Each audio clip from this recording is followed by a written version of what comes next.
ఇప్పుడు ఈమె 10 ఏళ్ళు ఉంది, ఒక ఎంపీ అవ్వచ్చు, ఎమ్మెల్సీ అవ్వచ్చు, వాళ్ళు 10 ఏళ్ళు బీఆర్ఎస్ ఉన్నప్పుడు ఎంపీగా ఉంది.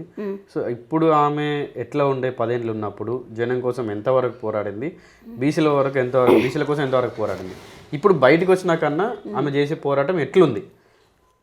నిజం అంటారా ఇది నాటకం అంటారా? అంటే ఏం చెప్తారు? నేను కాదు, చిన్న చిన్న పిల్లలు కూడా చెప్తారు, ఇవాళ చిన్న పిల్లలు కూడా చెప్తారు. చాలా మంది ఉద్యమకారులు అయితే వీళ్ళ వైఫల్యాల మీద మాట్లాడి చచ్చిపోయిన వాళ్ళు ఉన్నారు. అసలు ఉద్యమకారులు ఎవరు తెలుసా? గూడ అంజన్న, గద్దరన్న, అందశ్రీ అన్న, ఇంకా చాలా మంది, అదేంటి కందికొండ అన్న, ఇంకా చాలా మంది ఉన్నారు. వీళ్ళు ప్రాణాలు కూడా ఏది ఇంత కనీసం వైద్యానికి సహకారం అందక చచ్చిపోయిన వాళ్ళు.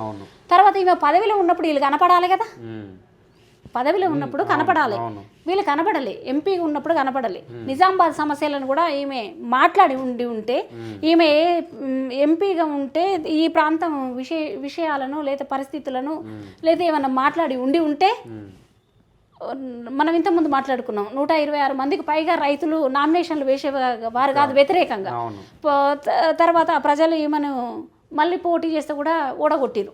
ఇట్లాంటి ఇంకా శంకరమ్మ గారికి దక్కవలసినటువంటి ఎమ్మెల్సీ పదవిని కూడా ఈమె ఓ చాక్లెట్ లాగా, తండ్రే కదా, ఓ చాక్లెట్ లాగా తీసుకొని మొన్నటి దాకా అనుభవించింది.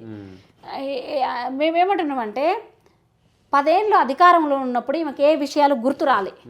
ఎప్పుడైతే బీఆర్ఎస్ పార్టీ ఓడిపోయిందో, బీఆర్ఎస్ పార్టీ తర్వాత ఈమెకు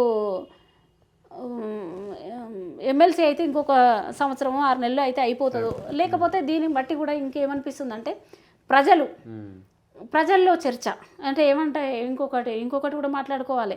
ఒక కుటుంబం పంచాయతీ మనం మొత్తం మాట్లాడుకోవాల్సినటువంటి దౌర్భాగ్యం ఏర్పడ్డది తెలంగాణలో. లేకపోతే వీళ్ళ పెత్తనాలు ఉంటాయి కదా, తప్పకుండా మాట్లాడాలి. ఒకవైపు వీళ్ళ పెత్తనాలను ఖండిస్తున్నాయి, ఉద్యమ వేదికలుగా మనం ఆవిర్భవించి విస్తరించి చాలా చోట్లలో పనిచేసి వీళ్ళ తప్పుల తడకలను అంటే వీళ్ళకున్న తలుపు లోపటి విషయాలను మనం బద్దలు కొట్టకపోతే ఇట్లనే ఉంటుంది.